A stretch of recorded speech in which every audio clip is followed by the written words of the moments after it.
Good evening, welcome to daily news analysis with Bharat. అల్లర్లతో బంగ్లాదేశ్ అట్టుడుగుతోంది. అక్కడి హిందువులే టార్గెట్ గా వరుస దాడులు జరుగుతున్నాయి.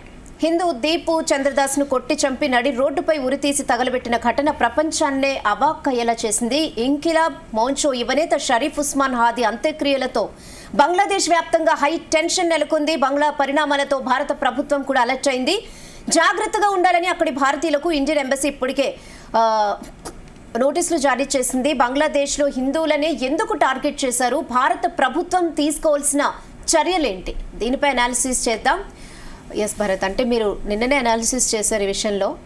సో చాలా ఇప్పుడు ఇంకా ఎక్కువ రియాక్ట్ అవుతున్నారు. ఇష్యూ ఇంకా అంతా మొత్తం సోషల్ మీడియాలో అంతా కూడా చాలా అందరికీ వెళ్ళిపోయింది. సో ఏం చెప్తారంటే, ఇప్పుడు భారత ప్రభుత్వం కూడా అక్కడ ఉన్న వాళ్ళని జాగ్రత్తగా ఉండమని చెప్తుంది. ఇప్పుడు మన భారత ప్రభుత్వం నిజంగా ఇమ్మీడియట్గా ఎలాంటి చర్యలు తీసుకోవాలంటారు? సో భారత ప్రభుత్వం నిన్న ఢాకా ఇన్సిడెంట్ ఏదైతే జరిగిందో బంగ్లాదేశ్ రాయబారిని పిలిపించి మాట్లాడారు. మన వాళ్ళు సమన్ చేశారు దీని మీద. సో ఒకటి, అక్కడ హిందూ పాపులేషన్ తగ్గుతున్న మాట వాస్తవం. హిందువుల మీద కంటిన్యూస్గా దాడులు జరుగుతున్న మాట వాస్తవం లాస్ట్ 1 yearగా, ఇప్పుడు ఎలక్షన్ జరుగుతున్న సమయంలో. కానీ ఇక్కడ అత్యంత బాధాకరమైన విషయం ఏంటంటే, బంగ్లాదేశ్లో భారతీయ వ్యతిరేకత అన్నది అసలు నిజంగా కృతజ్ఞత కలిగిన వాళ్ళైతే భారతదేశం మీద అక్కడ వ్యతిరేకత పెంచుకోరు. ఎందుకంటే 1971లో వాళ్ళకి స్వాతంత్రం వచ్చిందే మన వల్ల. మన సైనికులు వాళ్ళ కోసం ఆత్మార్పణ చేశారు. ఇక ఆపరేషన్ సింధూర్లో మన సైనికులు మొన్న ఎంతమంది చనిపోయి ఉంటారు? 15 మంది 20 మంది చనిపోయి ఉంటారు. కానీ బంగ్లాదేశ్ యుద్ధంలో ఎంతమంది చనిపోయారు తెలుసా? మన సైనికులు 3900 మంది సైనికులు మన వాళ్ళు బంగ్లాదేశ్ కోసం మన సైనికులు ప్రాణాలు అర్పించారు. చాలామందికి తెలియదు ఈ విషయం. 10,000 మందికి పైగా గాయపడ్డారు. అంటే 3,900 కుటుంబాలు బంగ్లాదేశ్.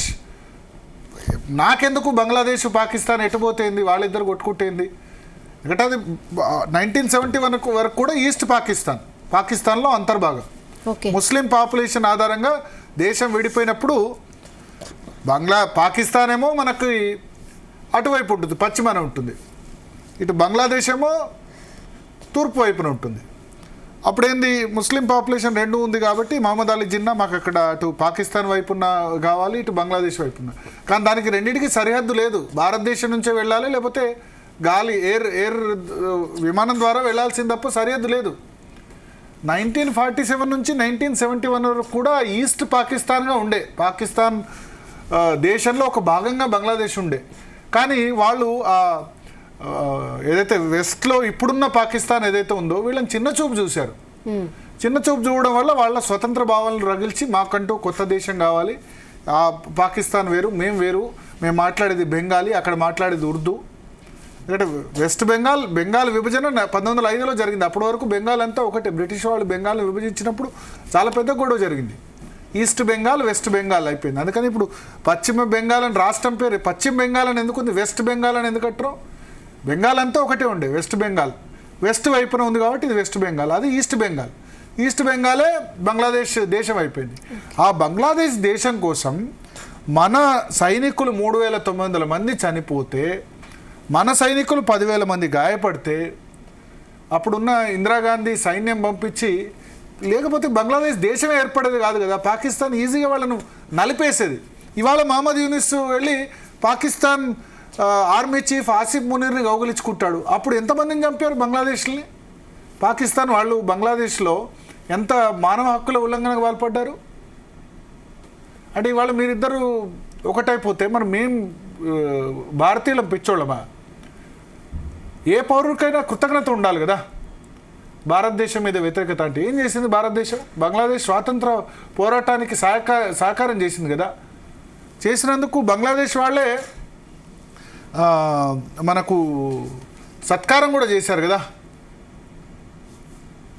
ఇందిరాగాంధీ వారసులైన సోనియా గాంధీ తర్వాత వాళ్ళందరినీ పిలిచి సత్కారం చేశారు. సో మనకు సత్కారాలు చేయాల్సిన చోట సరే క్రమక్రమంగా హిందూ పాపులేషన్ తగ్గుతూ వస్తుంది. 17 కోట్ల పాపులేషన్లో ఇప్పుడు 2% హిందూస్ మిగిలారు. 30% ఉన్న హిందూస్ 2%కి వచ్చారు. మన వాళ్ళు 3,900 మంది ప్రాణాలంటే ఆలోచించండి. 3,900 సైనికులను పక్క దేశం కోసం, మన దేశం కోసం. ఇప్పుడు ఆపరేషన్ సింధూర్లో మన వాళ్ళు ఒక 15 మంది చదివితే ఇంత ప్రతిపక్షాలు ఒక్క ప్రాణం పైన ప్రాణమే, దాన్ని కాదన్నావు. బట్ తెలుసు మన దగ్గర కూడా కడపలో కూడా కర్నూలులో కూడా మన మురళీ నాయక్ కూడా చనిపోయాడు ఆపరేషన్ సింధూర్లో. ప్రాణ నష్టం మన వైపు తక్కువ జరిగింది 10-15, కానీ 3,900 మంది ప్రాణ నష్టం ఏర్పడ్డ బంగ్లాదేశ్ ఇవాళ అక్కడ యాంటీ ఇండియా, యాంటీ హిందూ జరిగితే కనుక వాళ్ళని ఏమనుకోవాలి? ఆ దేశాన్ని కృతజ్ఞత లేని దేశం అనుకోవద్దా వద్దా? మాట్లాడదాం. మనతో పాటు మాధవి లత గారు జాయిన్ అవుతున్నారు. మాధవి లత గారు, సో చాలా బాధాకరమైన ఇన్సిడెంట్. నమస్కారం మాధవలత గారు. చాలా బాధాకరమైన ఇన్సిడెంట్ నిన్న జరిగింది. మేము ఆ వీడియో కూడా ప్లే చేయలేకపోతున్నాం, ఎందుకంటే యూట్యూబ్లో సోషల్ మీడియా కమ్యూనిటీ గైడ్లైన్స్ ఉన్నాయి కాబట్టి అవి ప్లే చేయలేకపోతున్నాం. చంపితే పగ తీరలేదు, చంపి కొట్టి ఉరిదీసి కాల్చి ఇంకా మాటలో వర్ణించలేను నేను.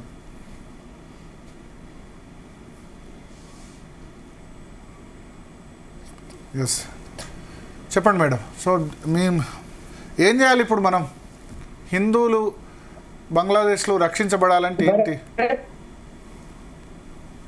భరత్ గారు, మనం ఇప్పుడు 2 దేశాల గురించి మాట్లాడుతున్నాం, కానీ మన చుట్టుపక్కల ఉన్న దేశాలకి హిందువులను చంపే ధైర్యం ఎక్కడి నుంచి వచ్చింది? మీకు దీనికి ఒక చిన్న ఉదాహరణ ఇస్తానండి. ఇప్పుడు హమాస్ పాలస్తీనియా మధ్యలో జరిగిన ఈ గొడవలు ఏవైతే ఉన్నాయో,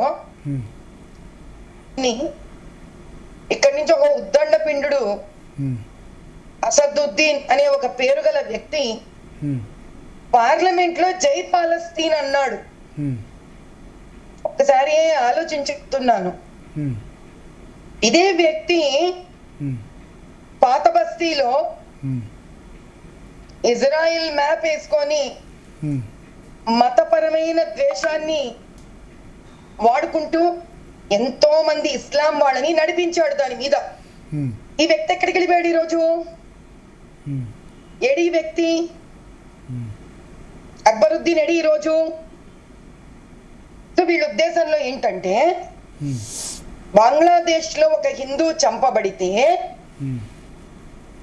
అరే ఈ హిందూ భారతీయ ఉనికి నుంచి వచ్చిన వాడు కదా, కాబట్టి వీడు మన దృష్టిలో భారతీయుడు. చంపిన వాడు బంగ్లాదేశ్, వీళ్ళ కోసం నినాదాలు మనం ఎత్తాలి అని భారతదేశంలో రాజకీయంగా భారతదేశాన్ని వాడుకుంటున్న ఇస్లామిక్ అష్రఫ్స్, మౌలానాలు, ముల్లాలకి చనిపోయిన వాడు మనలోని ఒక్కడే కదా అన్న భావన లేకపోవడం అండి ఇది.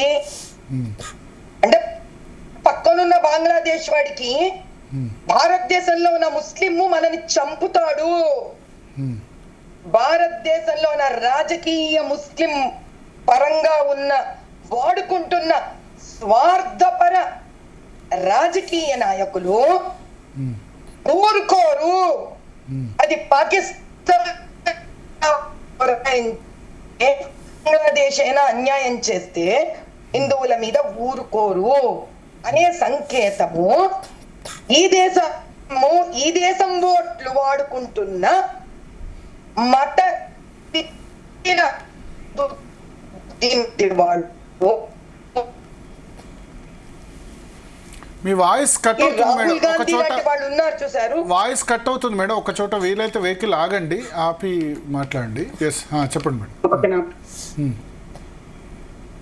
రాహుల్ గాంధీ లాంటి వాళ్ళు మోదీ గారు ఏం చేశారు, ఎన్ని రఫైల్స్ మనవి కింద పడ్డాయి కదా అని అంతర్జాతీయ స్థాయిలో దేశభక్తి లేకుండా కించిత్ కూడా ఆత్మాభిమానం లేకుండా పాకిస్తాన్ ని వెంటేసుకొని వచ్చి మాట్లాడే వాళ్ళు ఉన్నంత వరకు ఈ దేశంలో రేవంత్ రెడ్డి లాంటి వ్యక్తులు మన పాకిస్తాన్ అని మాట్లాడే దేశం ఉన్న వ్యక్తులున్న ఈ దేశంలో రాజకీయాన్ని రేవంత్ రెడ్డి, రాహుల్ గాంధీ, అసదుద్దీన్, అక్బరుద్దీన్ లాంటి వాళ్ళు ప్రయోజనాల కోసం వాడుకునే ఈ దేశంలో ఇట్లాంటి వాళ్ళు ఉన్నంత వరకు జై పాలస్తీన్ అని మాట్లాడుతూ ఇజ్రాయిల్ మ్యాప్లు వేసుకొని కింద దాని మీద నడవాలని ప్రేరేపించబడిన అసదుద్దీన్ లాంటి వాళ్ళున్న ఈ దేశంలో వీళ్ళకి ఒక హిందువు అక్కడ చనిపోతే బంగ్లాదేశ్ లో కానీ టెర్రరిస్టులు వచ్చి మన ఆడకూతుళ్ళ సింధూరాన్ని తీసేస్తే కానీ కనీసం ఉత్తరప్రదేశ్ లో ఒక ముస్లిం భార్యని, ఇద్దరి కూతుళ్ళని వేసుకోనందుకు దారుణంగా తవ్వి చంపి పాతి పెట్టినా కానీ వీళ్లకు వాళ్ళ స్వార్థం కోసము రెచ్చగొట్టడం తెలుసు తప్ప వీళ్ళందరికీ ఏ రోజైనా వీళ్ళు హిందువుల మీద చేతులు ఎత్తితే ఆ రోజు భారతంలో హిందువులు ముస్లింలు ఒక్కటైతారని ఒక నినాదాన్ని కనుక వీళ్ళు ఎత్తితే మా ముస్లిం ఆడకూతుళ్ళని కనుక ఇస్లాం పేరుతో ఇలా చంపి పాతి పెడితే వాడు ఎవ్వడైనా ఊరుకోము, ముస్లిం అయినా ఊరుకోము అని కనుక వీళ్ళు గొంతెత్తి ఉంటే రాహుల్ గాంధీ లాంటి వాళ్ళు మోదీ గారి గురించి అంతర్జాతీయ స్థాయిలో కొంచెం కూడా వ్యక్తిత్వము, భారతీయత, దేశభక్తి లేకుండా మాట్లాడడం కనుక వీళ్ళు మానగలిగితే ఏ పాకిస్తాను, ఏ బంగ్లాదేశ్ ధైర్యం చేసి హిందువులను చంపదండి. వీళ్ళలాంటి వ్యక్తుల వల్లనే పక్కన ఉన్న దేశాలతో మీరు ఇప్పుడు అన్నారు గవర్నమెంట్ ఎలా రియాక్ట్ అవుతుంది అని. ఎందుకంటే మనకే పట్టిందండి ఆ హిందువుని మనం కాపాడుకోవాలనే తపన మనకు మాత్రమే పట్టింది. వీళ్ళందరికీ మనందరి ఓట్లు తీసుకొని దుర్మార్గంగా, దౌర్జన్యంగా ఈ దేశంలో ఉంటూ పక్క దేశం తొత్తులుగా బతుకుతారు వీళ్ళందరూ. వీళ్ళకి స్త్రీని చంపినా పర్లేదు, కానీ వీళ్ళకి హమాస్ మీద బాధ ఉంటుందండి. వీళ్ళకి జై పాలస్తీన్ అనే బాధ ఉంటుంది. ఈరోజు ఇదే పార్లమెంట్ లో ఇదే అసదుద్దీన్ ఎందుకు గొంతెత్తట్లేదు? అరే బంగ్లాదేశ్ గా ఊరుకోండ్రా, నీకు సిగ్గు లేదారా? మేమందరం నీకోసం, మా భారతదేశం నీకోసం పోరాడి నీకు స్వేచ్ఛనిచ్చినప్పుడు ఏమైందరా పాకిస్తాన్ గా అని అన్నారు కదా వీళ్ళు. ఇది కావాలండి, ఈ మార్పు కావాలి. ఇక్కడ ఉత్తరప్రదేశ్ లో ఒక ఆడకూతుర్ని, ఇద్దరు ఆడబిడ్డల్ని, ముస్లిం పిల్లల్ని హిజాబ్ వేసుకున్నందుకు ఆ మొగుడు తండ్రి చంపి పాతి పెడతాడు. ఎక్కడ పెట్టండి అసదుద్దీన్? ఇప్పుడు రెచ్చగొడతాడు కదా. ఆడకూతురు చచ్చిపోయిన వాళ్ళకి బాధ లేదా?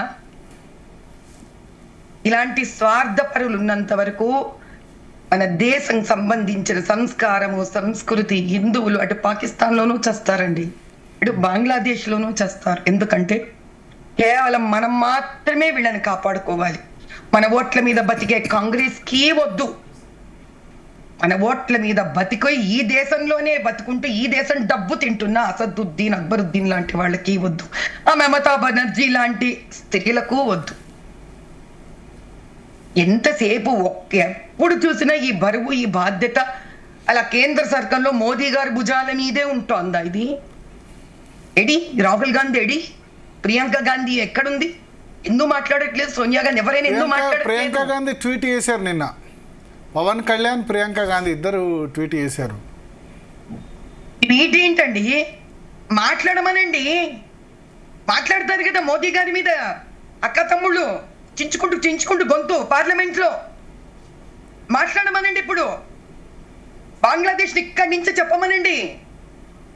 మా నాన్నమ్మ వల్ల మీకు వచ్చింది ఇది, ఖబర్దార్ మా హిందువులను ఒక్కళ్ళన్నా చంపితే అనమనండి. అసలు దానికి వేరే భాష ఉంటుందండి, వేరే పద్ధతి ఉంటుంది. ఏంటి ట్వీట్ చేసేది? ట్వీట్ పవన్ కళ్యాణ్ గారు అంటే ఇక్కడి నుంచి ఒక ఆంధ్ర రాష్ట్రంలో ఉన్నారు, నువ్వు నేషనల్ లీడర్వి కదా, కాంగ్రెస్ వారసురాలివి కదా, give a speech, Send it to the parliament. Tell Modi ji we are with you. అదండి భాగస్వామ్యం అంటే, అదండి పాలు పంచుకోవడం అంటే. ఏడి అసదుద్దీన్ ఏడి, జై పాలస్తీన్ అన్న నోరు కదా అది. చెప్పమనండి అసెంబ్లీలో, పార్లమెంట్ లో. हमारे बिना, भारत के बिना आज तुम आजाद नहीं थे. ఏడి మీరు, నేను, అటు మోదీ గారు, అమిత్ షా గారు, లేకపోతే ఆ బంగ్లాదేశ్ లో ఉండే చిన్న చిన్న సంఘ మనుషులు, ఆర్ఎస్ఎస్ వాళ్ళు, ఏ ఇస్కాన్ వాళ్ళు కాపాడుకోవాలి వీళ్ళని. ఇప్పుడు 30% ఉండే హిందూ పాపులేషన్ బంగ్లాదేశ్ ఏర్పడ్డప్పుడు ఇవాళ 2%కి వచ్చింది. ఆ మిగిలిన వాళ్ళను సరే, ఇప్పుడు ఈ ఒక్క ఇన్సిడెంటు నడి రోడ్డు మీద వేలాది మంది మధ్య ఉరిదీసి కాల్చి చంపారు కాబట్టి బయటకు వచ్చింది. ఇక బలవంతంగా మతం మార్చిన వాళ్ళు ఎంతమందో, బలవంతంగా అత్యాచారాలకు గురి చేసిన వాళ్ళు ఎంతమందో, హత్య చేసిన వాళ్ళు ఎంతమందో అది లెక్కలేదు. ఇది బహిరంగంగా వీడియో వచ్చింది, బయటకు వచ్చింది కాబట్టి, దేశం దాటి బయటకు వచ్చింది, ప్రపంచ దేశాలకు వచ్చింది కాబట్టి ఓకే. కానీ వీడియోలు, సాక్ష్యాలు లేనివి ఎన్నో కదా, వాళ్ళని ఎట్లా కాపాడుకోవాలి? అయ్యా మీరు ఇది మాట్లాడుతున్నారు, జార్ఖండ్కి వెళ్ళండి. ఎలక్షన్స్ కి వెళ్ళాను కాబట్టి నాకు తెలుసు. రోహింగ్యాలలో హిందూ రోహింగ్యాలు, ముస్లిం రోహింగ్యాలు ఇద్దరు ఉన్నారు. రోహింగ్యా ప్రాంతం, ఆ హిందూ రోహింగ్యా స్త్రీలని, భర్తలను చంపి వైదవ్యాన్ని తెచ్చి భయంకరమైన బానిసత్వంలో తోసేసి వాళ్ళని, వాళ్ళు ఇస్లాం మతంకి మారితే తప్ప మోక్షం లేకుండా చేశారు వాళ్ళకి. అసలు ఆ జార్ఖండ్లోని ఎంతో మంది ఆదివాసీ ఆడపిల్లల్ని వీళ్ళు రావడం, వాళ్ళని ప్రేమ రూపంలో ఇరికించడం. ఎందుకంటే ఆదివాసీల ఆస్తులు వీళ్ళ పేరు మీద రావు కదా, వాళ్ళని పెళ్లిడి చేసుకొని వాళ్ళని పంచాయతీ ఎలక్షన్స్ లో పార్టిసిపేట్ చేయించి వీళ్ళు వాళ్ళ పేరు మీద పాలన చేస్తున్నారు. ఎన్ని సత్యాలు ఉన్నాయండి, ఎన్ని సత్యాలు ఉన్నాయండి. మీరు ఎందుకు హైదరాబాద్ కాన్స్టిట్యున్సీకి రండి, ఎన్ని దొంగ ఓట్లు, ఎన్ని దొంగ ఓట్లు. అయ్యా భరత్ గారు, మీరు బంగ్లాదేశ్ లోని 30% హిందువులు తగ్గిపోవడం గురించి మాట్లాడుతున్నారు. అది ఎంత హృదయ విదారకమైన సత్యమో, అంతకన్నా పెద్ద సత్యము భారతదేశంలో హిందూ జనాభా తగ్గడం అండి. అక్కడ నుంచి, బంగ్లాదేశ్ నుంచి హాయిగా విరివిగా తెప్పించుకుంటారండి వేరే పార్టీల వాళ్ళు. ఎలా పెరుగుతోందండి సంఖ్య? ఓల్డ్ సిటీలో ఎలా పెరుగుతోందండి సంఖ్య? ఎదండి మీ సామ్రాజ్యం? ఇంకా డీలిమిటేషన్ చేశారుగా రేవంత్ రెడ్డి గారు. కేవలం అసదుద్దీన్ మాత్రమే గెలవడానికి ఓ బామర్ది మీద చూపించేంత ప్రేమ చూపించాడు కదండి. ఎక్కడుందండి ఇంకా మన రాజ్యము? ఏ ఆడకూతుర్ని కాపాడతారండి మీరు? ఏ దేవాలయాన్ని విరగొట్టకుండా కాపాడతారు? ఏ పస్మంద ముస్లిం ఆడపిల్లని మీరు కాపాడగలరండి? బంగ్లాదేశ్ లో ఒక హిందువు హైదరాబాద్ లో ఎంతమంది ఉన్నారు పస్మంద ముస్లింలు మీ లెక్క ప్రకారం? పస్మంద అంటే మన వాళ్ళు బీద ముస్లింలు. ముస్లిం మొత్తం శాతంలో పస్మంద ముస్లింలు సుమారు 70% ఉన్నారండి బీద వాళ్ళు. ఓకే. వాళ్ళ పిల్లల్లో కనీసము ఈ రోజు మీరు బాలక కారాగృహంలోకి వెళితే 75% చిన్న పిల్లలు, మగ పిల్లలు పస్మంద ముసల్మాన్ పిల్లలే. అంటే మన మన పిల్లలు వాళ్ళు, మన ముస్లింలు. వాళ్ళను పైకి రానివ్వరు. బంగ్లాదేశ్ నుంచి వాళ్ళని వీళ్ళని తెచ్చుకుంటారు. వాళ్ళ జనాభా పెరిగిపోతూ ఉంది. ఈరోజు ఉద్యోగాలు ఉన్నాయి వాళ్ళకి. ఇప్పుడు ఆ బంగ్లాదేశ్ నుంచి రోహింగ్యా వచ్చే బదులు, రోహింగ్యా ముస్లిం వచ్చే బదులు రోహింగ్యా హిందూస్ వస్తే అయిపోద్ది. నా ఉద్దేశం ఏంటంటే పాకిస్తాన్ వాళ్ళని చెప్పేశారండి బాబు, మీకు రోహింగ్యా హిందువులు లేరండి. పాకిస్తాన్ లో ఉన్న, బంగ్లాదేశ్ లో ఉన్న సఫర్ అవుతున్న సిఏ చట్టం అదే కదా, ఎన్ఆర్సీ అదే కదా, సిటిజన్షిప్ అమెండ్మెంట్ యాక్ట్. ఎంతో మంది వస్తున్నారు, ఎంతో మంది ఇప్పుడు బంగ్లాదేశ్ నుంచి వేరే మతాల వాళ్ళు వస్తున్నారు. సరే, వేరే మతాల వాళ్ళకి ఇబ్బంది లేదు, బంగ్లాదేశ్లో పాకిస్తాన్లో ఇబ్బంది లేదు, హిందువులకు ఇబ్బంది ఉంది. కాబట్టి నా ఉద్దేశం ఏంటంటే ఆ హిందూస్ అందరినీ కూడా భారతదేశంకి వెల్కమ్ అని చెప్పాలి. ఇంకా మనమే భరించగలిగేది మనమే కదా. భరత్ గారు, మీకు మీ ద్వారా ప్రజలకు తెలియాల్సిన ఒక నిజం ఉందండి. మీ సిఐఏ చట్టం అంటున్నారు, కానీ మీకు ఇక్కడ ఒక నిజం తెలుసా? Central government home minister permission ఇవ్వదండి. ఈ సెంట్రల్ గవర్నమెంట్ హోమ్ మినిస్టర్ ఏదైతే పర్మిషన్ ఇవ్వాలో అది రాష్ట్ర ప్రభుత్వం మీద ఆధారపడి ఉందండి. ఇక్కడ కమిషనర్ ఇచ్చాడు అనుకోండి, సర్టిఫై చేశాడు అనుకోండి, సెంట్రల్ గవర్నమెంట్ కి ఇది ఒక బేసిస్. మీరు పాస్పోర్ట్ చెప్పండి, మీకు పాస్పోర్ట్ వెరిఫికేషన్ ఎవరు చేస్తున్నాడు? సెంటర్ నుంచి ఎవరైనా వచ్చి చేస్తున్నారా? మీ లోకల్ పోలీస్ వెరిఫై చేస్తున్నారా? అవును, లోకల్ పోలీస్. మరి ఎవరి చేతిలో ఉందండి ఈ దేశము? ఎవరి చేతుల్లో ఉంది? ఈవెన్ ఓటర్ వెరిఫికేషన్ కూడా లోకల్ వాళ్ళే కదా. ఇప్పుడు ఎస్ఐఆర్ అంటే ఎస్ఐఆర్ అంటే లోకల్ వెరిఫికేషన్ కూడా లోకల్ ఎంఆర్ఓ లోకల్ ఆర్డీఓ వాళ్ళే కదా చేసేది. ఫినిష్ అయిపోయింది. ఓ అసదుద్దీన్ రేవంత్ రెడ్డి కలిస్తే మీకు హైదరాబాద్ బంగ్లాదేశ్ అయిపోతుందండి. అంటే కనీసము ప్రజలు ఎంచుకున్న ఒక రాజ్యాంగ పరంగా ప్రజాతంత్ర పాలనను కూడా ఈరోజు మీరు నమ్మలేని పరిస్థితి వచ్చింది స్టేట్స్లలో. తమిళనాడులో ఈరోజు అదే కదండి. ఎలక్షన్ కమిషన్ కూర్చొని ఒక్కొక్క ఓటును తీస్తే ఓ ఈ కంట్లో నీళ్ళు ఆ కంట్లో తీస్తున్నారు వాళ్ళు ఈరోజు. I'm very happy election commission has done this. ఎక్కడో ఒక్కడ న్యాయం మొదలవుతోందండి. గట్టిగా నిలబడాలి దీనికి మనం అందరం కలిసి. 96 లక్షల ఓట్లు తీసేశారట తమిళనాడులో. అంటే అసలు ఎంత దారుణంగా ఎన్ని ఏళ్లుగా కలిసి వీళ్ళందరూ ఒక నాటకం వేశారు.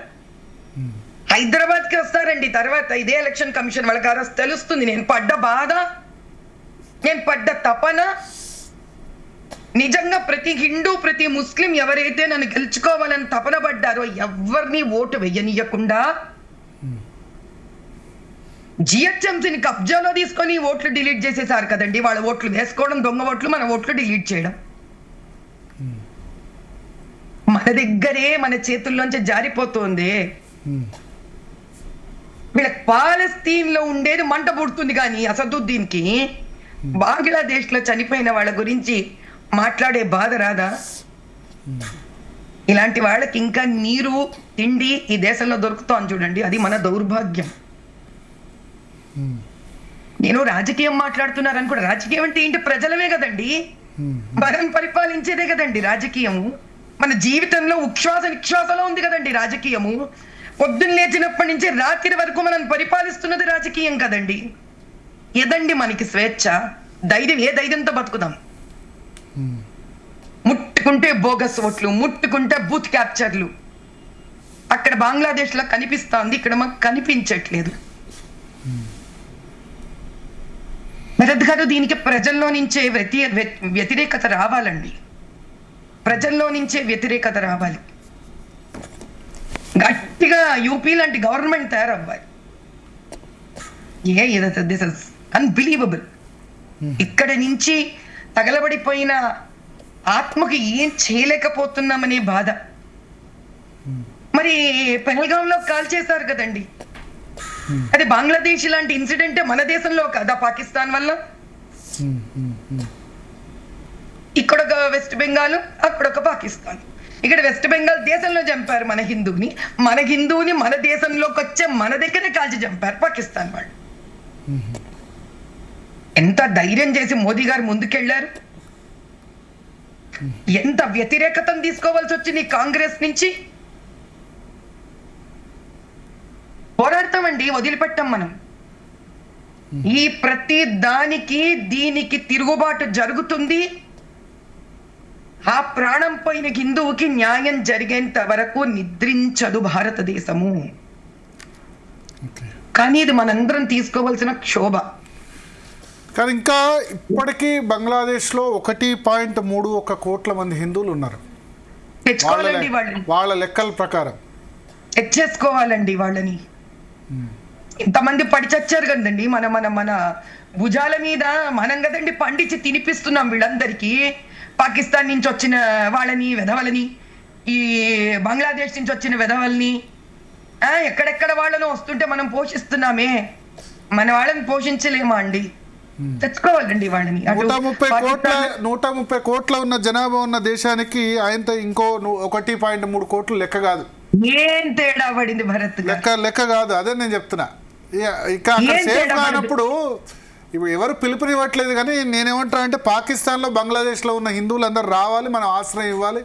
మన దగ్గర బంగ్లాదేశ్ నుంచి 1950s 60sలో వచ్చిన వాళ్ళు ఉన్నారు. ఇప్పుడు ఎగ్జాంపుల్ కాగజ్ నగర్, సిర్పూర్ కాగజ్ నగర్లో బెంగాలీస్ ఉంటారు, తెలంగాణలో ఉన్నారు కొన్ని చోట్ల. ఢిల్లీ అంతటా కూడా గతంలో పాకిస్తాన్ నుంచి వలస వచ్చిన హిందువులే, లాజ్పత్ నగర్ అవన్నీ కూడా సిక్కులు, హిందువులు. సో ఇక్కడ కూడా ఏమంటే పెద్ద 130 కోట్ల పాపులేషన్ ఇప్పుడు ఉంది. 1.3 crores అంటే 1% కూడా కాదు. ఆ 1% ఇతర మతాల జనాభా మైనారిటీ.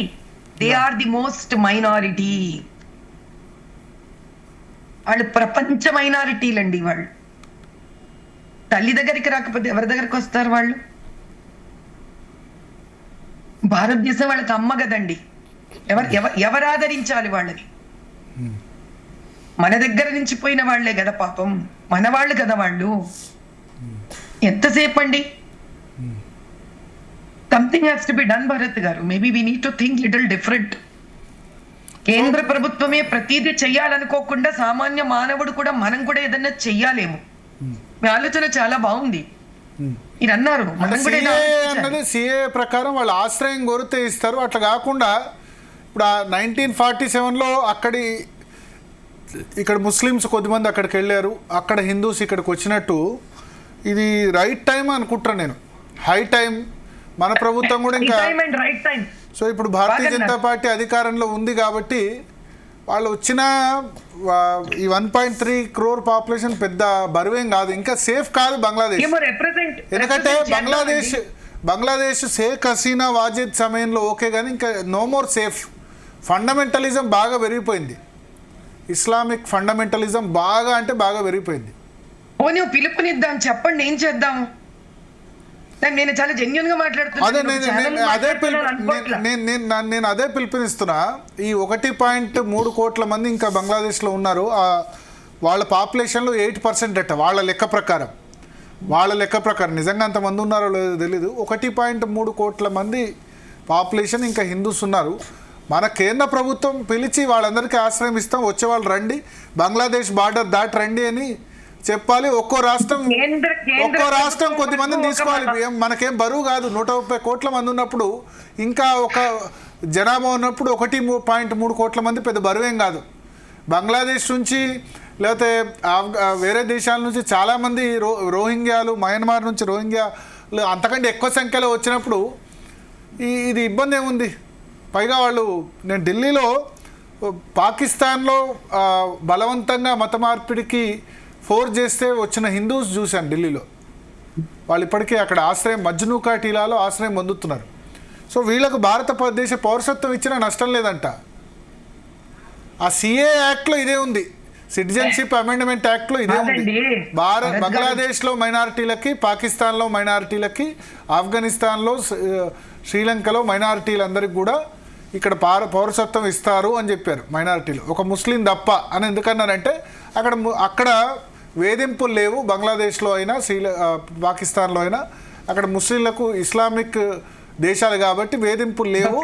అందుకని హిందూస్, క్రిస్టియన్స్, బుద్ధిస్టు అందరు రావచ్చు. భరత్ గారు, ముస్లింలకు సమస్య వస్తే ముస్లిం దేశాలు చాలా ఉన్నాయి. నేను తప్పుగా అనుకోకండి. అవును. క్రిస్టియన్లకు సమస్య వస్తే క్రిస్టియన్ దేశాలు చాలా ఉన్నాయి. హిందూకి సమస్య వస్తే అంతే కదా, ఒకటే. అది కూడా మన అఫీషియల్ గా అధికారికంగా హిందూ దేశం కాదు, హిందూ మెజారిటీ దేశం అంతే. అధికారంగా హిందూ దేశం కాదు, హిందూ మెజారిటీ దేశం అంతే. కానీ చారిత్రాత్మకంగా హిందూ జన్మ అందుకున్న దేశం ఇదే కదా. తల్లి ఇంకా ఈ రోజు ఇదే కదా. This is the mother origin country కదా. ఎక్కడికి పోవాలి వాళ్ళు? అమ్మనే ఆదుకోకపోతే ఆ బిడ్డలు ఎక్కడికి వెళ్ళాలి? నేననేది ఏంటంటే, కేంద్ర ప్రభుత్వం ఈ నిర్ణయం తీసుకోవాలి అని అనుకుంటున్నాం కదా, కేంద్ర ప్రభుత్వానికి మనం చేర్చాలి కదా. ఎవరో ఒకళ్ళు విజ్ఞప్తి చేయాలి. అందుకని నాకు అనిపించింది, నిన్న అదే అనిపించింది నాకు. ఇంకా అక్కడ వాళ్ళని కూడా తీసేసుకుంటే ఇబ్బంది అవుతుంది. ఎంతోమంది రోహింగ్యాలు వచ్చి ఇక్కడ ఉంటున్నప్పుడు ఇది తప్పేంది? దాన్ని ఎవరైనా తప్పుబట్టే వాళ్ళు ఉంటారేమో కానీ, బట్ తప్పేం లేదు. ఎవరు పాపులేషన్ పెంచుకోవాలని ఆ మతం ప్రయత్నిస్తోంది. ఇస్లామిక్ పాపులేషన్ పెంచుకోవాలని ఇస్లాం ప్రయత్నం చేస్తున్నారు, క్రిస్టియన్లు కన్వర్ట్ చేసుకొని పాపులేషన్ పెంచుకోవాలనుకుంటారు, హిందువులు మా పాపులేషన్ పెంచుకోవడంలో తప్పే ఉంది. ఎవరి జనాభా వాళ్ళు పెంచుకోవాలని ప్రయత్నం చేస్తారు. కాదు భరత్ గారు, వాళ్ళు నిజంగా పెంచుకోవడం అంటే పెంచుకోవడం అంటే పాపులేషన్ పెరుగుతుంది కదా, డెమోగ్రఫీ చేంజ్ అవుతుంది కదా అని అనే వాళ్ళకి నేను చెప్పేది ఏంటంటే వాళ్ళకి ఆన్సర్ ఏంటి తెలుసా? మీరు డీలిమిటేషన్ చేసుకుంటున్నారు కదా కార్పొరేటర్ సీట్లు గెలుచుకోవడానికి, అక్కడ కూడా హిందువులు వద్దు కదా మీకు. ఓకే, అక్కడ కూడా మీకు హిందువులు వద్దు కదా, కనీసం ప్రాణంతో కూడా బతుకుంటుందా వాళ్ళు? ఇంతమంది రైతులు ఏదైతే పంట పొలాలు పండిస్తున్నారు కదా, ఎవరు ఎక్కువ పండిస్తున్నారు? హిందువులే కదా. కానీ తింటున్నది ఎవరు? దేశమంతా తింటోంది కదా. ఆ హిందూ రైతు ఈ రోజు ఆలోచించలేదు కదా. సైనికుల్లో 70-80% హిందువులు ఉన్నారు కదా, ఆ సైనికుడు ఎప్పుడు ఆలోచించుకోలేదు కదా. ఎంతమంది డాక్టర్లు ఉన్నారు కదా, డాక్టర్లు ఎప్పుడు ఆలోచించుకోలేదు కదా నేను ఎవరికి సేవ చేస్తున్నాను అని.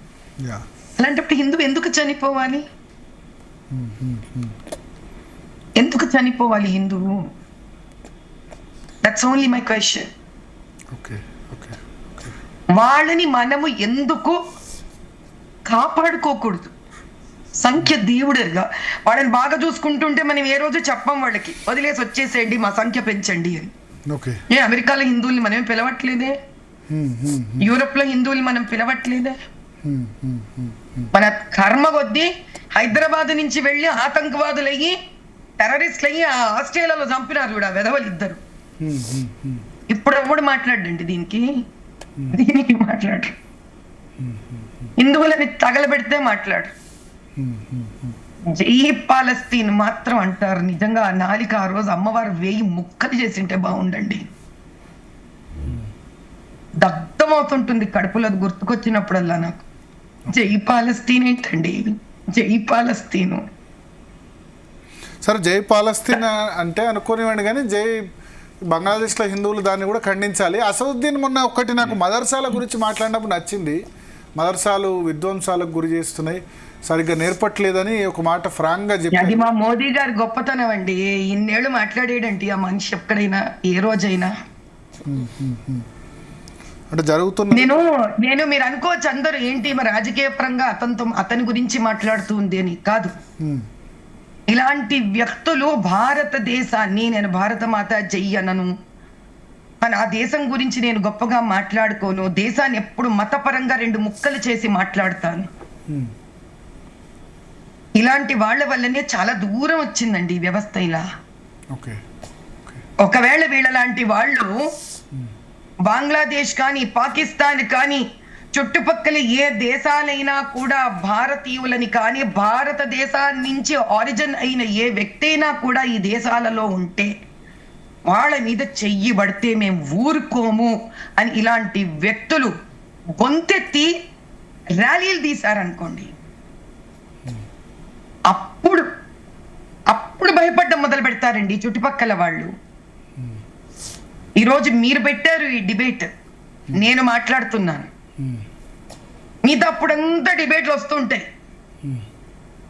ఇది ఇప్పుడు మాట్లాడమనంటే వాళ్ళందరినీ వద్దు. వాళ్ళు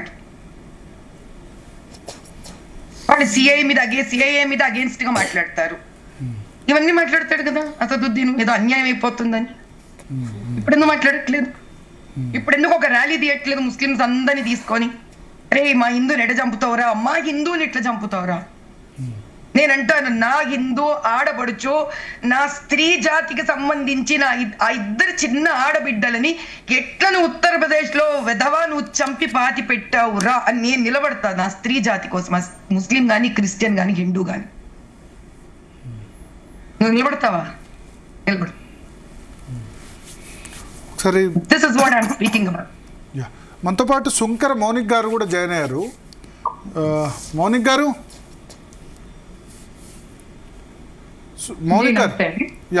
మౌనిక్ గారు, సో చూశారు కదా నిన్న బంగ్లాదేశ్లో జరిగిన పరిణామం అయితే చూశారు. ఏం చేయాలి ఇప్పుడు? ఎట్లా హిందూ పాపులేషన్ వేరే దేశాల్లో ఉన్న వాళ్ళు కూడా సేఫ్గా ఉండాలంటే ఏం చేయాలి? ఇది సిటిజన్షిప్ అమెండ్మెంట్ యాక్ట్ ప్రకారంగా 31 డిసెంబర్ 2014 లోపల వచ్చిన వాళ్ళు ఎవరినైనా కూడా ఇల్లీగల్ ఇమిగ్రెంట్స్ గా కన్సిడర్ చేయదు సిటిజన్షిప్ అమెండ్మెంట్ యాక్ట్ కింద. నెక్స్ట్ ఈ యాక్ట్ కింద ఆఫ్ఘనిస్తాన్, పాకిస్తాన్, బంగ్లాదేశ్ నుంచి హిందువులు, జైనులు, బౌద్ధులు, క్రిస్టియన్లు, పార్సీలు ఈ 5 మతాల వాళ్ళు కూడా రావచ్చు. అంటే ఏంటంటే సిక్కు కూడా సిక్కు కూడా. సో ఈ 3 దేశాల నుంచే ఎందుకు, వేరే దేశాల నుంచి ఎందుకు లేవు అంటే ఈ 3 ఒకప్పుడు అఖండ భారత్ లో భాగాలు కాబట్టి అఖండ భారత్ నుంచి ఇవి విడిపోయినాయి కాబట్టి ఆ విడిపోయింది కూడా మత ఆధారంగా విడిపోయింది కాబట్టి అండ్ ఇస్లాం అనే దానికి ఈ భూభాగాన్ని బ్రిటిష్ క్రిస్టియన్స్ వాళ్ళ ద్వారా విడగొట్టడం జరిగింది కాబట్టి ఈ 3 దేశాల్లో ఉన్న నాన్ ముస్లిమ్స్ అందరూ అంటే ఇస్లాం ని స్వీకరించిన వాళ్ళందరూ కూడా అక్కడ జీవిస్తున్నారు. ఏదో ఒక వాళ్ళ ఇల్లుల వల్ల, పొలాల వల్ల వాళ్ళు అక్కడ స్థిరపడిపోయిండ్రు కాబట్టి ఆ దేశంలో ఎప్పుడైనా క్రైసిస్ వచ్చినప్పుడు తిరిగి భారతదేశం రావడం కోసం 2014 31 డిసెంబర్ లోపల వచ్చిన వాళ్ళని ఎవరినైనా కూడా ఇల్లీగల్ ఇమిగ్రెంట్స్ గా ఫీల్ గారు, వాళ్ళు లీగల్ మైగ్రెంట్స్ కిందకే వస్తారు.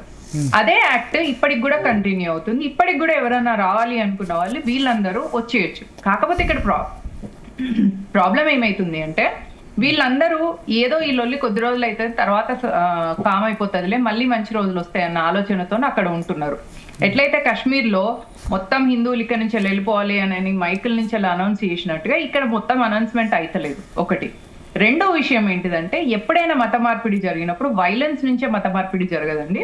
పాకిస్తాన్ లో చాలా మంది హిందువులు ఆ చుట్టుపక్కల ఉన్న ముస్లింలు ఎవ్వరు వాళ్ళ ఇంటికి పనికి పోకుండా, అంటే పెద్ద పెద్ద చౌదరీలు అట్లాంటి ల్యాండ్ లార్డ్స్ ఉన్నా కూడా వాళ్ళ ఇళ్లకు పనికి పోకుండా, వాళ్ళ పొలాలకు పనికి పోకుండా, వాళ్ళ బిజినెస్లలో కూడా హెల్పర్స్ గా రాకుండా వాళ్ళని అవాయిడ్ చేయడం వల్ల గత్యంతరం లేక కూడా మతం మారింది. అంటే ఏంటిది అంటే మతం మారడానికి ప్రతిసారి ఏం ఖచ్చితంగా వాళ్ళని వైలెంట్ గానే మతం మార్చిను అని చెప్పడానికి లేదు. కొన్నిసార్లు ఇట్లా నయానో భయానో కూడా వాళ్ళని మతం మార్చుకున్నారు. అట్లా మొత్తం 16-17% ఉన్న హిందూ పాపులేషన్ 1947 లో 2000 వచ్చే వరకు 2014 ఈ సిటిజన్షిప్ అమెండ్మెంట్ యాక్ట్ వచ్చే వరకు 1.8% కి పడిపోయింది. ఇక ఆఫ్ఘనిస్తాన్ లోనైతే ఇంకా దారుణంగా అయిపోయింది. తాలిబాన్స్ వచ్చినాక ఇంకా భయంకరమైన పరిస్థితి అయింది. అక్కడ హోమ్ మినిస్టర్ కూడా హీఈస్ అగేన్స్ట్ ద హిందూస్. ఇప్పుడు ఆఫ్ఘనిస్తాన్ లో జరిగింది, తర్వాత పాకిస్తాన్ లో జరిగింది, ఇది బంగ్లాదేశ్ లో కూడా జరుగుతుందని నరేంద్ర మోదీ ప్రభుత్వం 2014 లోనే సిటిజన్షిప్ అమెండ్మెంట్ యాక్ట్ తీసుకొచ్చింది. ఇది రా నుంచి వెళ్ళి మనకి ఇన్ఫర్మేషన్ వస్తుంది. ఎందుకంటే రా ఏజెంట్స్ మనకి మిలిటరీ ఆఫీసర్స్ ఎట్లయితే డైరెక్ట్ వార్ లో పార్టిసిపేట్ చేస్తారో రా ఏజెంట్స్ ఒక దేశంలో ఒక 10 సంవత్సరాలలో ఏం కాబోతుంది, 10 సంవత్సరాలలో వీళ్ళ ప్లాన్ ఏంటి, వీళ్ళ ప్రాసెస్ ఏంటి, వీళ్ళ ప్రోగ్రామ్ ఏంటి, వీళ్ళ ఫ్యూచర్ ప్లాన్ ఏంటిది అని అనలైజ్ చేస్తారు. రా ఏజెంట్స్ నుంచి వెళ్ళి భారతదేశానికి ఐబీకి ఇంటెలిజెన్స్ నుంచి వెళ్ళి ఇన్ఫర్మేషన్ వచ్చింది కాబట్టే సిటిజన్షిప్ అమెండ్మెంట్ యాక్ట్ తీసుకొచ్చింది. ఇది జరగబోతుంది అని భారతదేశం ముందే ఊహించింది. కాబట్టి ఇప్పుడు అక్కడ ఉన్న హిందువులు రావాలి అంటే వాళ్ళే ఆలోచించుకోవాలి. చాలా కష్టం ఇది, నో డౌట్. ఎందుకంటే అక్కడ ఉన్న ఆస్తులను, సొంత ఇల్లును వదిలేసి ఇక్కడికి వచ్చి మైగ్రెంట్స్ గా ఉండడానికి చాలా మంది ఇష్టపడరు. చచ్చిపోయినా బతికినా ఇన్నే ఉన్నాంలే అని అనుకునే మానసికత ఉంటుంది. ఎందుకంటే ఇక్కడికి వచ్చినాక టోటల్ గా లైఫ్ 0 నుంచి స్టార్ట్ చేయాలంటే కష్టం కదండి. ఇది అయితే ఇందులో ఈ పరిస్థితి బంగ్లాదేశ్ కి రావడానికి ఈ పరిస్థితి ఎందుకు అవుతుంది అంటే మనం ఇంటర్నేషనల్ పాలిటిక్స్ ని, జియో పాలిటిక్స్ అర్థం చేసుకునే ప్రయత్నం చేసినప్పుడు అమెరికాకి సెయింట్ మార్టిన్ ఐలాండ్స్ కావాలి బంగ్లాదేశ్ లో. అదాన్ని షేక్ హసీనా ఒప్పుకోలేదు. సెయింట్ మార్టిన్ ఐలాండ్ లో యుఎస్ మిలిటరీని అక్కడ ప్లేస్ చేసి దాని నుంచి చైనాను కంట్రోల్ చేయాలి అనేది CIA plan, America plan, America గూఢచార వ్యవస్థ యొక్క సీక్రెట్ ఎజెండా. దానికి ఈమె ఒప్పుకోలేదు షేక్ హసీనా. షేక్ హసీనాకు నరేంద్ర మోదీ ప్రభుత్వం నుంచి కొన్ని మనం ఫండ్స్ ఇచ్చినాం, ఆ దేశాన్ని మీరు డెవలప్ చేసుకోండి, రోడ్లు వేసుకోండి, ఇన్ఫ్రాస్ట్రక్చర్లు వేసుకోండి, దాని నుంచి మీ యువతకు మంచి ఎంప్లాయ్మెంట్ ఇచ్చుకోండి అని భారతదేశం నుంచి మనం కొన్ని ఫండ్స్ ఇచ్చినాం. ఆ ఫండ్స్ తోని మీరు దేశాన్ని డెవలప్ చేసుకోండి, మీరు బాగుండండి, మేము బాగుందాం అనే ఉద్దేశంలో నరేంద్ర మోదీ ప్రభుత్వం చాలా సపోర్ట్ ఇచ్చింది. అయితే సిఐఏకి అది నచ్చలేదు. నచ్చకుండా ఆ దేశంలో ఒక అల్లర్లు క్రియేట్ చేసి షేక్ హసీనా దేశం నుంచి పారిపోయి భారతదేశానికి వచ్చేలాగా చేసిండ్రు. షేక్ హసీనా ఎప్పుడైతే భారతదేశంలోకి వచ్చి ఇక్కడ ఆమె శరణ్ తీసుకున్న తర్వాత ఇప్పుడు అక్కడ ఉన్న యూత్ అందరికీ షేక్ హసీనాను భారతదేశం తీసుకున్నది కాబట్టి ఇప్పుడు భారతదేశం మనకు శత్రువు అని చెప్పడం కోసం ఇప్పుడు ఫిబ్రవరిలో అయ్యే ఎలక్షన్స్ కోసం ప్రతి ఒక్క పార్టీ కూడా యాంటీ ఇండియా నేరేటివ్ తోని ముందుకెళ్తుంది. ప్రతి ఒక్కరికి అక్కడ ద్వేషం ఏంటిది అంటే భారతదేశాన్ని చూపించి, భారతదేశాన్ని బూచిలాగా చూపించి వాళ్ళల్లో ఎలక్షన్లు గెలవాలి, యువకులందరినీ కూడా మభ్యపెట్టాలి. సేమ్ పాకిస్తాన్ లాగా కొద్ది రోజుల తర్వాత మళ్ళీ గోధుమ పిండికి నీళ్లకు కొట్టుకునే పరిస్థితుల్లోకి బంగ్లాదేశ్ కూడా వెళ్ళబోతుంది. ఇందులో అమెరికా చైనా ఇంటెన్షన్ ఏంటిది, అమెరికా చైనాల ఇన్వాల్వ్మెంట్ ఏ విధంగా ఉంది, భారతదేశ ఇన్వాల్వ్మెంట్ ఏ విధంగా ఉంది బంగ్లాదేశ్ లో అని మనం అనలైజ్ చేస్తే, చైనాకి బంగ్లాదేశ్ మీద కంట్రోల్ కావాలి. ఎందుకంటే చైనాకి దాని చుట్టుపక్కల ఎక్కడ కూడా సముద్రం దారి లేదు. ఒక ప్రోడక్ట్ ని వాళ్ళు తయారు చేసిన తర్వాత ఆ ప్రోడక్ట్ ని ఎక్స్పోర్ట్ చేయాలంటే ఫ్లైట్ నుంచి ఎక్స్పోర్ట్ చేస్తే కమర్షియల్ గా వాళ్ళకి ఎలాంటి లాభం ఉండదు. అదే సీ రూట్ నుంచి ఎక్స్పోర్ట్ చేసేది ఉంటే వాళ్ళకి కొంచెం లాభం ఉంటుంది, ఆ డబ్బులు మిగులుతాయి. చైనాకి ఇప్పుడు బంగ్లాదేశ్ లో గ్రిప్ ఉండడం వల్ల మనకు బే ఆఫ్ బెంగాల్లో వాళ్ళకి దారి దొరుకుతుంది చైనాకు. ఇది చైనా ప్లాన్. అమెరికాకు కూడా సెయింట్ మార్టిన్ ఐలాండ్ కావాలి బంగ్లాదేశ్ లో ప్లేస్, అక్కడ మిలిటరీని పెట్టి చైనాని కంట్రోల్ చేయడం కోసం. ఇప్పుడు 2 ఎద్దులు మనం రోడ్ల మీద చూసినప్పుడు ఆ 2 ఎద్దులు దున్నపోతులో కొట్టుకుంటే మధ్యలో కుక్క పోయేది ఉంటే ఆ కుక్క వాటి కాళ్ళ కింద నలిగిపోయినట్టు చైనాకి అమెరికాకి సిఐఏ వీళ్ళ గూఢాచార వ్యవస్థ అక్కడ గట్టిగా నిలబడి ఒక నేరేటివ్ తీసుకొచ్చి దానిలో బంగ్లాదేశ్ ప్రజల్ని ఆ కుక్క కదా 2 ఎద్దుల కొట్లాటల తొక్కి పాడైపోయినట్టు అట్లా చేయాలి బంగ్లాదేశ్ దాని ప్లాన్. అయితే అక్కడ ఇంకొకటి రిలీజియన్ యాంగిల్ కూడా చూడాలి. ఎందుకంటే ముస్లింలు సహజంగా కూడా హిందువుల్ని యాంటీ ముస్లిమ్స్ మైండ్ సెట్ తో ఉంటారు కాబట్టి వాళ్ళ మతాన్ని నమ్మని వాళ్ళని ఎవరిని కూడా ఉండనియరు కాబట్టి ఈ లొల్లులలో ఆ అడ్వాంటేజ్ తీసుకొని మతోన్మాదులందరూ అక్కడ బంగ్లాదేశ్ లో ఉన్న హిందువుల మీద దౌర్జన్యాలు చేస్తున్నారు. వాళ్ళు అడక్క తిన్నా పర్వాలేదు, కానీ వేరే ఎవరు కూడా ఇస్లాంని నమ్మని వాళ్ళు ఉండొద్దు అనేది వాళ్ళ మైండ్ సెట్. ఈ మైండ్ సెట్ ఉన్న వాళ్ళు ఈజీగా ట్రాప్ అవుతారు. అందుకే బంగ్లాదేశ్, పాకిస్తాన్, ఆఫ్ఘనిస్తాన్ లాంటి దేశాలని ఈ కమ్యూనిస్ట్ దేశాలు, క్రిస్టియన్ అమెరికా దేశాలు వీళ్ళ సీక్రెట్ ఏజెంట్స్ అక్కడ ఉండి మొత్తం ఆ దేశంలో ఇట్లాంటి నేరేటివ్స్ క్రియేట్ చేసి రోడ్ల మీదకి యువతను తీసుకొచ్చి దాంతో లొల్లులు అయ్యి ఆ దేశం కిందకు పడిపోవాలి. ఏ దేశం కూడా ఆర్థికంగా అమెరికాకి ఛాలెంజ్ చేసేలాగా ఉండొద్దు. ఇప్పుడు మనకు ఇటు పక్కనేమో పాకిస్తాన్ ఉంది, ఇటు పక్కనేమో బంగ్లాదేశ్ ఉంది. ఈ 2 దేశాలు కొట్టుకుంటూ ఉంటే ఆ ఎఫెక్ట్ మన భారతదేశం మీద కూడా పడుతుంది. కాబట్టి మన దేశం కూడా 4th లార్జెస్ట్ ఎకానమీగా ఎదుగుతుంది. కాబట్టి భారతదేశాన్ని దొక్కడం కోసం అమెరికా వ్యవస్థ అక్కడ ఉండి చేస్తున్న ప్లాన్ ఇది. దీనికి చైనా కూడా రెడీ అయింది. ఎందుకంటే చైనాకు కూడా రిసోర్సెస్ కావాలి అన్నా, చైనాకు కూడా న్యాచురల్ రిసోర్సెస్ కావాలి అంటే జమ్మూ కాశ్మీర్ కానీ మన హిమాలయ ప్రాంతాలలో ఉన్న గ్లేషియర్స్ చైనాకు కావాలి. ఎందుకంటే అక్కడ వాటర్ కావాలన్నా, వాటర్ తోనే చిప్స్ తయారు చేయాలన్నా, రేపు ఫ్యూచర్ లో మైక్రో చిప్స్ కానీ సిస్టమ్ లో ఎలక్ట్రానిక్ చిప్స్ కానీ, ఇప్పుడు ఇంత మోడర్న్ గా టెక్నాలజీ వస్తున్నప్పుడు మైక్రో చిప్స్ ఇంకా చాలా అవసరం అవుతాయి. వాటికి కావాలంటే వాటర్ కావాలి, ఫ్రెష్ వాటర్ కావాలి. ఆ వాటర్ ని ఫ్రెష్ వాటర్ ని తయారు చేసుకోలేం. అదే హిమాలయాల్లో, పాకిస్తాన్ ఆక్యుపైడ్ కాశ్మీర్ లో ఆ కాశ్మీర్ ఏరియాలలో ఉన్న గ్లేషియర్స్ చైనాకు కావాలి. సో ఇటు చైనా భారతదేశం మీద కన్నేసింది, అటు అమెరికా భారతదేశం మీద కన్నేసింది. మన కర్మగాలి ఇటు పక్కన పాకిస్తాన్, ఇటు పక్కన బంగ్లాదేశ్, ఈ రెండిట్లో పుల్లలు పెట్టడం వల్ల మన దేశం కూడా అస్తవ్యస్తం కావాలి అనేది వీళ్ళ ప్లాన్. కాబట్టి అల్టిమేట్లీ వీళ్ళు చేసేది ఏంటిదంటే ఒక యుద్ధం జరగాలి. అమెరికాకి ఎట్లా ఉంటుందంటే ఎక్కువ ఆర్మ్స్ అండ్ వెపన్స్ మ్యానుఫ్యాక్చర్ చేస్తుంది అమెరికా. ఒక 2 దేశాల మధ్య యుద్ధం కావాలా. ఆ యుద్ధం అయినప్పుడు ఆ 2 దేశాలు వీళ్ళ దగ్గర నుంచి వెళ్ళి వెపనరీ కొనుక్కోవాలి, గన్నులు, తుపాకులు అవన్నీ కొనుక్కోవాలి. అప్పుడు ఆ పైసలతో అమెరికా బతకాలి. అంటే ఈ మందిని ముంచి బతికే ఇంటెన్షన్ అమెరికాది. ఆ దాంతో ఆ వెపన్స్ ని ఆ దేశానికి పంపించాలి, ఆ 2 దేశాలు కొట్టుకొని చావాలి. ఇరాన్, ఇరాక్ మధ్యలో కూడా అట్లనే చిచ్చు పెట్టింది. ఎక్కడైనా ఏ దేశం కూడా ఎదగకుండా తొక్కి పెట్టడమే అమెరికా ఇంటెన్షన్. చాలా మంది మూర్ఖులు మన దేశంలో అమెరికా మన ఫ్రెండ్లీ కంట్రీ అనుకుంటారు, కానీ అమెరికా ఏ దేశానికి ఫ్రెండ్లీ కాదు. అమెరికా ఒక భయంకరమైన నేషన్. తను ఎదగడం కోసం ఎంతమందినైనా తొక్కేలాంటి మైండ్ సెట్ ఉన్న నేషన్. ఇది మనం అర్థం చేసుకున్నప్పుడు మన దగ్గర ఒక స్ట్రాంగ్ గవర్నమెంట్ ఉంటే తప్ప మనం బంగ్లాదేశ్ లాంటి పరిస్థితి, పాకిస్తాన్ లాంటి పరిస్థితి, నేపాల్ లాంటి పరిస్థితి, శ్రీలంక లాంటి పరిస్థితికి రావద్దు అంటే మనకి ఇక్కడ స్ట్రాంగ్ గవర్నమెంట్ ఉండాలి. అందుకే నరేంద్ర మోదీ ఎన్నో దేశాలు ఎందుకు తిరుగుతారు అంటే ఇందుకే తిరుగుతాడు ఆయన. ఆ దేశాలకు వెళ్ళడం వల్ల ఈ సీక్రెట్ ఏజెంట్స్ ఏదైతే ఉందో మన రా ఏజెంట్స్ మొత్తం ఆ దేశాల్లో ఉన్న ఇన్ఫర్మేషన్, ఆ దేశం చేసే నెక్స్ట్ 10 years కి సంబంధించిన ప్లాన్స్ అన్ని కూడా వాళ్ళు ఆ ఇన్ఫర్మేషన్ ని కలెక్ట్ చేసి హోమ్ మినిస్ట్రీకి ఇచ్చినప్పుడు ఒక దేశ ప్రధానిగా, రిప్రజెంటేటివ్ ఆఫ్ భారత్ గా నరేంద్ర మోదీ అన్ని దేశాలకు పోయినప్పుడు మనకు అడ్వాంటేజ్ అవుతుంది. మోదీకి కూడా చాలా కంట్రీస్ లో సివిలియన్ అవార్డ్స్ ఇస్తున్నారండి. ఒకసారి ఆ సివిలియన్ అవార్డ్స్ ఇచ్చిన తర్వాత మోదీ అంటే ఇండియన్ ప్రైమ్ మినిస్టర్ కి సివిలియన్ అవార్డ్ ఇచ్చిన తర్వాత ఆ దేశ ఏజెంట్స్ వాళ్ళ దేశాల ఏజెంట్స్ అందరూ ఎక్కడెక్కడ ఉన్నా కూడా వాళ్ళందరూ భారతదేశ ఏజెంట్స్ కి సపోర్ట్ చేస్తారు. ఎందుకంటే మోదీ వాళ్ళ కంట్రీకి హైయెస్ట్ సివిలియన్ అవార్డు ఇచ్చిండు కాబట్టి మోదీని వాళ్ళు ఓన్ చేసుకుంటారు. ఓన్ చేసుకున్నారంటే మన రా ఏజెంట్లను ఏ దేశాలు ఉన్నా కూడా వాళ్ళని కూడా ఓన్ చేసుకుంటారు, వాళ్ళకి హెల్ప్ చేస్తారు.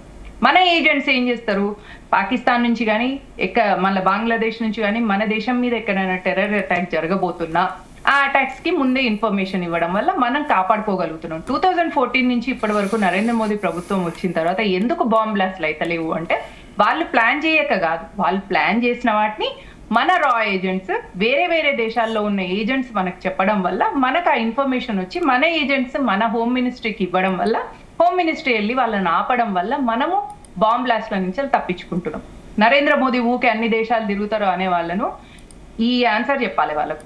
ఈ ఆన్సర్ చెప్తే అప్పుడు అర్థమవుతుంది. వాళ్ళకి మెదడు ఏముంటది, వాళ్ళకి నేషనల్ పాలిటిక్స్ స్టేట్ పాలిటిక్స్ అర్థం కాదు, ఇంకా జియో పాలిటిక్స్ ఏం అర్థమైతాయి. కాబట్టి మోదీ ప్రభుత్వం, భారతీయ జనతా పార్టీ ప్రభుత్వం దేశం ఇప్పుడు ఏం చేయబోతుంది మోడీ ప్రభుత్వం? లాస్ట్ 1 year గా బంగ్లాదేశ్లో హిందువుల మీద దాడులు జరుగుతూనే ఉన్నాయి. ఇది బయటకు వచ్చింది బికాస్ ఆ క్రూయల్టీ కాబట్టి బయటకు వచ్చింది. బయటికి రాని విధంగా చాలా జరుగుతున్నాయి. ఇంకా 1.3 కోట్ల మంది బంగ్లాదేశ్లో హిందువులు ఉన్నారు. వాళ్ళ పరిస్థితి ఏంది? అదే అండి, ఇందాక నేను చెప్పిన విషయమే మళ్ళీ. ఎందుకంటే ఇప్పుడు వీళ్ళు రావాల్సిందే, వాళ్ళంతట వాళ్ళే ఆ కట్టుబట్టలతో రావడానికి వాళ్ళు ఇష్టపడతలేరు కాబట్టి ఇప్పుడు మనకు వచ్చిన బాధ అంతా. ఇప్పుడు వాళ్ళు కట్టుబట్టలతో రావాల్సిన పరిస్థితి వచ్చింది. ఇప్పుడు బంగ్లాదేశ్ లో ఉన్న హిందువులు రావాలి అంతే, వేరే ఆప్షన్ లేదు. పాకిస్తాన్ నుంచి ఎట్లయితే రెఫ్యూజీలు వస్తున్నారో అట్లనే ఇప్పుడు బంగ్లాదేశ్ నుంచి రావాలి. షేక్ హసీనా ఎప్పుడైతే దిగిపోయిందో అప్పటి నుంచి వెళ్ళి భారతదేశం బంగ్లాదేశ్ ని ఇన్ఫ్లుయెన్స్ చేసే పరిస్థితుల్లో లేదు. ఎందుకంటే ఆ యూసుఫ్ ఎవరైతే ఉన్నారో మొహమ్మద్ యూసుఫ్, అతను యుఎస్ఏ ఏజెంట్, యుఎస్ఏ పప్పెట్ గా అక్కడ ఉన్నాడు. కాబట్టి యుఎస్ఏ చెప్పినట్టు ఉంటది. యుఎస్ఏకి అక్కడ హిందువులు చనిపోతున్నారు అనేది ఉండదు. అసలు యుఎస్ఏకి ఏ జాతి చనిపోయినా ఏ దేశం చనిపోయినా వాళ్ళు పట్టించుకోరు. వాళ్ళదెల్లా వాళ్ళ దేశానికి పైసలు రావాలి, డబ్బుతో మాత్రమే వాళ్ళు ఆలోచించే యుఎస్ సిఐఏ ఆలోచన అట్లే ఉంటది. కాబట్టి ఇప్పుడు అక్కడ ఉన్న బంగ్లాదేశీలు రావాలి. వాళ్ళు వస్తే భారతదేశం ఆటోమేటిక్ గా యాక్సెప్ట్ చేస్తుంది. ఎందుకంటే సిటిజన్షిప్ అమెండ్మెంట్ యాక్ట్ అనేది నడుస్తుంది, అది అయింది, ఇంప్లిమెంట్ అవుతుంది. 31 December ముందు వచ్చిన వాళ్ళందరూ లీగల్ ఇమిగ్రెంట్స్ అవుతారు. ఇప్పుడు వీళ్ళు వచ్చిన వాళ్ళందరూ కూడా సిటిజన్షిప్ ఆటోమేటిక్ గా ఇచ్చేస్తారు. లీగల్లీ అది యాక్సెప్టబుల్. ఇప్పుడు వాళ్ళు రావాలి తప్ప మనం ఏం చేయలేం. ఓకే, సో అంటే వాళ్ళు రావాలి, మనం ఏం చేయలేం. బట్ వాళ్ళు వస్తే తీసుకునేందుకు సిద్ధమా అన్నది ఒకటి ప్రకటిస్తే గనక, శరణార్థులుగా వస్తే ఇప్పుడు ఒకటి కట్టుబట్టతో రావాలన్నారు. అక్కడ ప్రాపర్టీస్ కూడా ఏమైనా ఉండనిస్తారా? వీళ్ళకున్న ఆస్తులను కూడా ఏమైనా ఉండనిచ్చారా అనుకుంటారా? మనం వెళ్ళి చూస్తలేం కాబట్టి మనకు తెలియదు, కానీ మనుషుల్నే ఉండనివ్వట్లేదు. ఇంకా ఆస్తులు ఎంతసేపు వాళ్ళు లాక్కోవడం. వీళ్ళని ఆక్యుపై చేసి ఆస్తుల కోసమే వీళ్ళని ఆక్యుపై చేసేది. సంఖ్యాబలం పెంచుకోవాలని అసలు గానే కాదు. ఎందుకంటే సంఖ్యాబలం అనేది సెకండరీ. వీళ్ళ ఆస్తుల మీదనే వాళ్ళ కన్నంత. ఎప్పుడైనా వాళ్ళు పందులు లెక్కగా అంటూ ఉంటారు, మన వాళ్ళు ఒకరిద్దరిని కానీ ఆస్తులు పెంచుకుంటూ ఉంటారు. కాబట్టి ఆస్తుల కోసమే వీళ్ళ మీద అటాక్ చేస్తారు. ఇప్పుడు వీళ్ళకి ఏంటిది అంటే ఆప్షన్ కట్టుబట్టలతో వదిలేసి వచ్చేయడం తప్ప వేరే ఆప్షన్ లేదు. అట్లా వచ్చిన తర్వాత ఇక్కడ మళ్ళీ 0 నుంచి స్టార్ట్ చేయాలంటే స్టార్ట్ చేయాల్సిందే, దానికి ఏం లేదు. కాకపోతే గవర్నమెంట్ వచ్చిన వాళ్ళకు కొద్ది రోజులు వాళ్ళకి షెల్టర్ ఇస్తుంది, కొద్ది రోజులు వాళ్ళకు ఆఫర్స్ ఏమైనా చూపించగలుగుతుంది. వాళ్ళు ఉన్న చోట ఏదైనా అక్కడ ఇండస్ట్రియల్ ఏమన్నా అయితే అందులో ఎంప్లాయ్మెంట్ ఇవ్వగలుగుతుంది. అట్లా అందరు రాగలిగినప్పుడు మాత్రమే మనం ఏమైనా చేయగలం. వాళ్ళు రాలేదనుకోండి ఏం చేయలేం కదా మనం. ఎందుకంటే మనం ఈ చట్టం తీసుకొచ్చింది 2014లో, ఇప్పుడు కాదు. 31 December 2014 ముందు వచ్చిన వాళ్ళందరినీ కూడా ఓన్ చేసుకున్నాం. వాళ్ళందరికీ సిటిజన్షిప్ ఇచ్చేసింది ఆల్రెడీ. ఇప్పుడు రావాలనుకున్న వాళ్ళు కూడా రావడానికి వాళ్ళకు ఓపెన్ ఆర్మ్స్ తోని భారతదేశం ఓన్ చేసుకుంటది. కాబట్టి మనం సిటిజన్షిప్ అమెండ్మెంట్ యాక్ట్ తీసుకొచ్చినాం. ఈ యాక్ట్ ప్రకారంగా వాళ్ళని తీసుకుంటాం. భారతదేశంలో ఉన్న SIR ప్రకారంగా భారతదేశంలో ఉన్న ఇల్లీగల్ ముస్లింలు, రోహింగ్యా ముస్లింలు ఎవరైతే ఉన్నారో వాళ్ళని మనం బంగ్లాదేశ్ కి తిరిగి పంపించేస్తాం. కాబట్టి ఓటర్ రోల్ తీసేయడం తప్ప తిరిగి డిపోర్ట్ చేయడం అన్నది లేదు. ఓటు హక్కు తీసేయడం తప్ప తిప్పి పంపించడం అన్నది ఎక్కడ ఉంది? SIR డ్యూటీ స్పెషల్ ఇంటెన్సివ్ రీజన్లో ఓటు మాత్రం తీసేస్తారు అంతే తప్ప. ఇప్పుడు వాళ్ళు డిటెన్షన్ సెంటర్ లో ఉంటారు కదండి. ఇప్పుడు తెలంగాణలో ఎంతమంది ఉన్నారు మరి రోహింగ్యా? హైదరాబాద్ తెలంగాణలో డబుల్ ఇంజన్ సర్కార్ లేదు కదా, అస్సాం నుంచి అయితే పంపిస్తున్నారు కదా. ఇప్పుడు మరి SIR అన్ని డబుల్ ఇంజన్ సర్కార్ లేని రాష్ట్రాల్లోనే ఎక్కువ చేస్తున్నారు. బెంగాల్, ఎందుకు బీహార్, ఇప్పుడు అస్సాంలో బెంగాల్, తమిళనాడు ఇప్పుడు అన్ని రాష్ట్రాల్లో చేస్తున్నారు కదా. అస్సాంలో పంపించలేదు ఇంతవరకు కూడా. అస్సాంలో వాళ్ళందరినీ వాళ్ళు ఏ ప్లేసెస్ అయితే ఆక్యుపై చేసినో ఆ ప్లేస్ నుంచి వాళ్ళని డిటెన్షన్ సెంటర్స్ కి పంపించారు.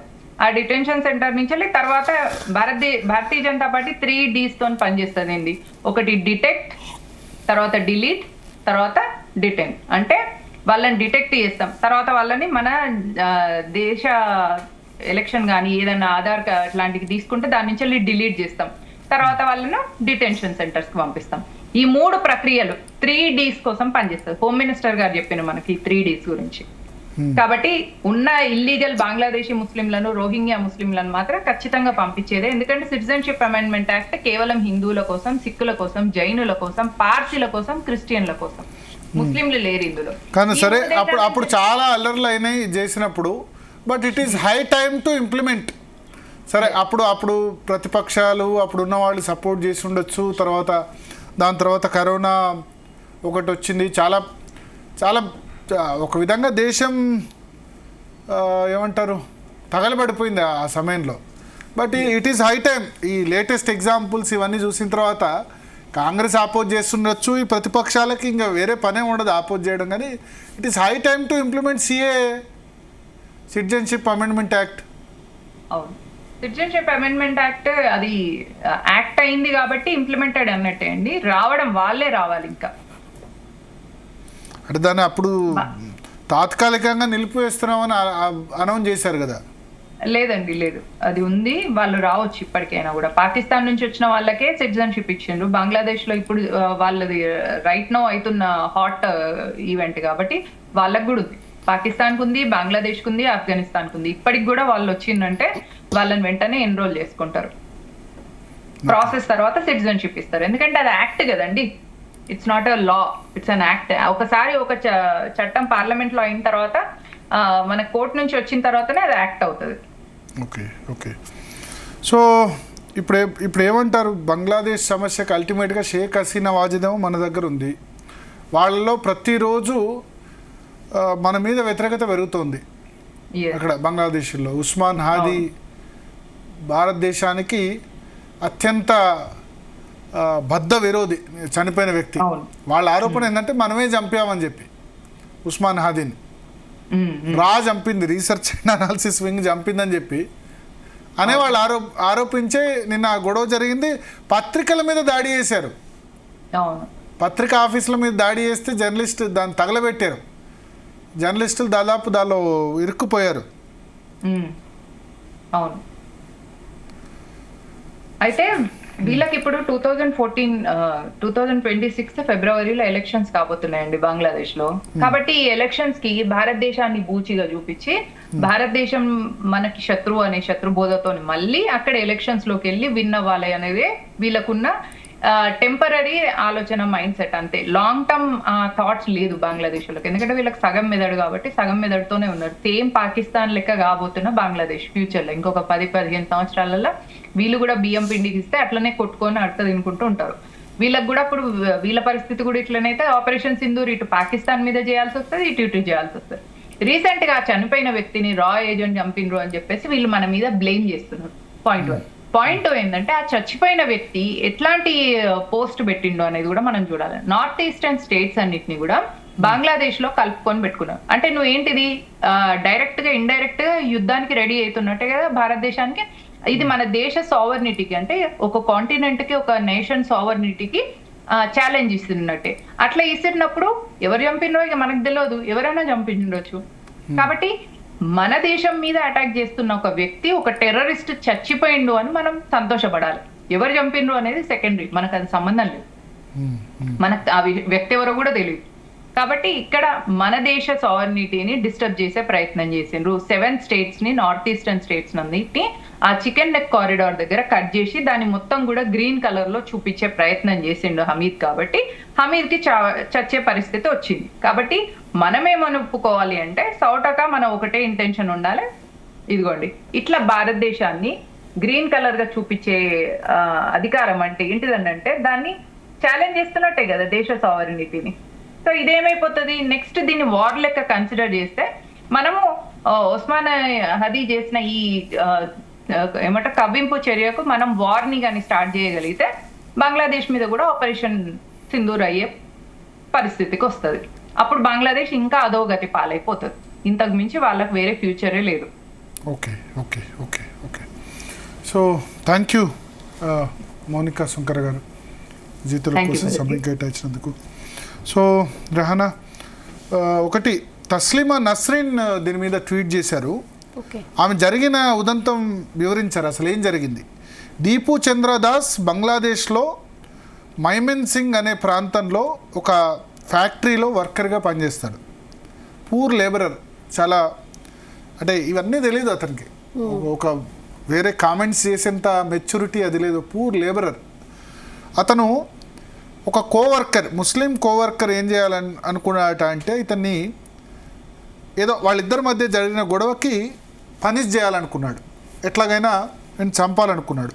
సో క్రౌడ్ మధ్యలో అందరి ముందు అతను ఏం అనౌన్స్ చేశాడంటే Deepu had made derogatory remarks about prophet Muhammad అని చెప్పగానే క్రౌడ్ అందరు కూడా that was enough followers of prophet pounced on Deepu like and began to tear him apart. So చాలామంది కొట్టి అది చేసే ప్రయత్నం చేశారు. ఈవెన్చువల్లీ ఫస్ట్ పోలీస్ అతన్ని రక్షించారట. ఓకే. ఎందుకంటే తస్లీమా నస్రీన్ ఫ్రమ్ బంగ్లాదేశ్ కాబట్టి ఆమెకు అక్కడ పూర్తిగా సంబంధాలు ఉన్నాయి, అక్కడ ఇండియాలో ఇప్పుడు ఆశ్రయం పొందుతుంది. సో అప్పుడు పోలీసులు ముందు రక్షించారు, రక్షించిన తర్వాత పోలీస్ స్టేషన్ తీసుకెళ్లారు, పోలీస్ ప్రొటెక్షన్లో ఉన్నారు. దీపు పోలీస్ ఏం చెప్పారంటే stated that he was innocent, that he had made no comment whatsoever about the prophet. అంటే ఒక్కటి ఆలోచించాడు, బంగ్లాదేశ్ ఇస్లామిక్ కంట్రీ, హిందువుల మీద ఇట్లా దాడులు జరుగుతున్నాయి, ఏ ఒక్క ప్రాణాల మీద తీపున్న వ్యక్తి అయినా అటువంటి కామెంట్ చేస్తాడా? భారతదేశంలో బహుశా చేసి ఉండొచ్చు, కానీ చేస్తున్న వాళ్ళు ఈ మతానికి అనుగుణంగా ఆ మతాలు నేను నా ఉద్దేశంలో ఏ మతానికి సంబంధించిన దేవుడిని తిట్టినా తప్పే, ఏ మతానికి సంబంధించిన దేవుడిని తిట్టదు. కాకపోతే వేరే మతాల దేవుళ్ళు తిడితే వేరే విధంగా ట్రీట్మెంట్ ఉంటుంది. హిందూ దేవుళ్లకు తిట్టిన వాళ్ళు మంచి పదవులు వస్తున్నాయి, ముఖ్యమంత్రి, ఉప ముఖ్యమంత్రి, ఎమ్మెల్యే, ఎంపీలు అవుతున్నారు. అది చూడాలి, ఇక అది ప్రజలు తెలుసుకోవాలి, అది తెలుసుకోవాలి. ఏ మతాన్ని తిట్టినా తప్పే. కత్తిమేసి తిట్టాడు రాముణ్ణి, ఏమైంది? ఉన్నాడు కదా 2 సంవత్సరాలు, నగర బహిష్కరణ ఏదో చేశారు, కానీ ఏం అరెస్ట్ అయ్యి ఏం జైల్లో పోలేదా? సరే, తర్వాత అతను ఏ విధంగా యాక్సిడెంట్లో ఏ సర్కమ్స్టెన్సెస్లో చనిపోయాడు అన్నది ఓకే, కానీ బైరీ నరేష్ తిట్టాడు, కంచె ఎలయ తిట్టాడు, రేంజర్ రాజేష్ తిట్టాడు. ఇట్లా చాలామంది తిడుతున్న వాళ్ళు, చాలామంది దేవుళ్ళని తిడుతున్న వాళ్ళు చాలామంది ఉన్నారు, హిందూ దేవీ దేవతలను దూషణ చేస్తున్న వాళ్ళు చాలామంది ఉన్నారు. అయితే అతను దీపు పోలీస్ కస్టడీలో ఉండి నేనేమీ చెప్పలేదు, నేనేం అసలు తప్పు మాట్లాడలేదు అని చెప్పారట. And the police did not go after the coworker. Many among the police harbour a fondness for jihad. Was it in the excess of it jihadist zeal that they threw Deepu back to those fanatics? Or did jihadist militant show the police aside and take Deepu out of the station? Police స్టేషన్లోకి వెళ్ళిన తర్వాత మళ్ళీ ఆ జిహాదీలు బయటికి వచ్చి దీపును తీసుకెళ్లారా లేదా పోలీసులే వాళ్ళకి అప్పగిచ్చారా తెలియదు, కానీ they held a full blown celebration. దాని ఒక సెలబ్రేషన్ లాగా చేశారు. బీటింగ్ దీపును కొట్టారు, హ్యాంగ్ చేశారు, కాలబెట్టారు. ఏ జిహాదిస్ట్ ఫెస్టివల్, జిహాదీ ఫెస్టివల్ లాగా సెలబ్రేట్ చేశారు. ఆ విజువల్ నేను ప్లే చేయలేకపోతున్నాను, బికాస్ యూట్యూబ్లో కమ్యూనిటీ గైడ్లైన్స్ అడ్డొస్తున్నాయి కాబట్టి ప్లే చేయకపోతున్నాను. Dipu Chandradas was the sole breadwinner of his family. అంటే ఆ కుటుంబంలో అతను ఒక్కడే సంపాదించి పెట్టేది. With his earnings his disabled father, mother, wife and child survived. అంటే తల్లి, తండ్రి, భార్య, కొడుకు ఉన్నారు. వాళ్ళ పరిస్థితి ఏంటని తస్లీమా నస్రీన్ అడుగుతుంది. Who will help the relatives? Who will bring the mad murderers to justice? Deepu's family doesn't even have the money to flee to India to escape the jihadist hands. అంటే భారతదేశానికి పారిపోయి రావడానికి కూడా వాళ్ళ దగ్గర డబ్బులు లేవు. వాళ్ళే భారతదేశ బార్డర్లో లేరు, ఆ ప్లేస్లో ఉన్నారు. They have no country left, not even a religion left. వాళ్ళకి ఏ దేశం మిగలలేదు, ఏ మతం కూడా మిగలలేదు. Das was employed at Bhaluka factory in Mymensingh as a labour after a petty dispute. ఇది తస్లీమా నస్రీన్ ఆమెకున్న సోర్సెస్తో బంగ్లాదేశ్ నుంచి వచ్చింది.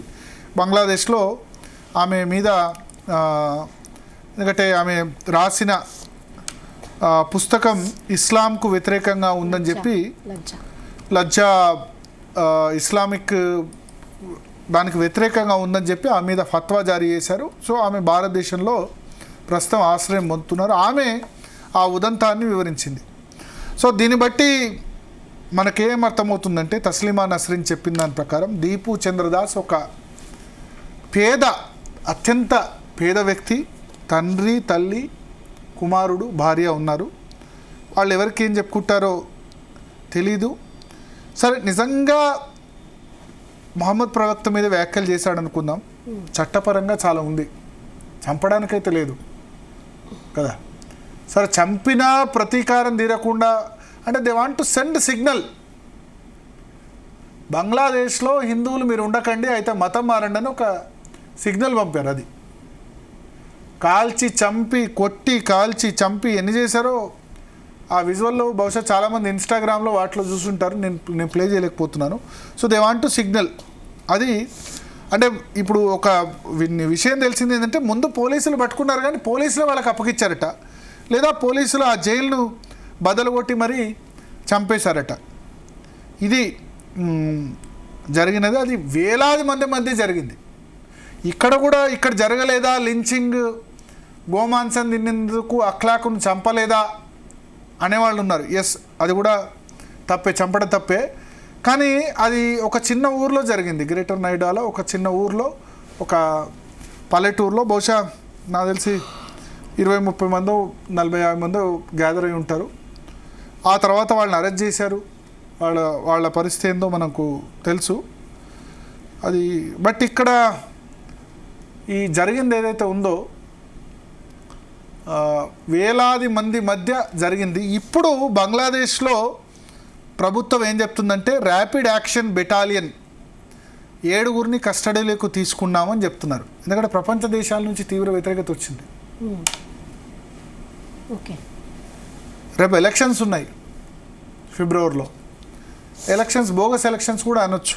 7 అరెస్ట్ చేశారట. వాళ్ళ పేర్లు లిమన్ సర్కార్, మహమ్మద్ తరీక్ హుస్సేన్, మహమ్మద్ మానిక్ మియా, ఇర్షాద్ అలీ, నిజాముద్దీన్, అమగుల్ హుస్సేన్, మిరాజ్ హుస్సేన్ అకోన్. వీళ్ళు 7 అరెస్ట్ చేశారట. సో చూద్దాం ఏం జరుగుతుందో. నాకైతే పెద్ద హోప్స్ లేవు బంగ్లాదేశ్లో ఏదో అద్భుతం జరుగుతుంది అని చెప్పి.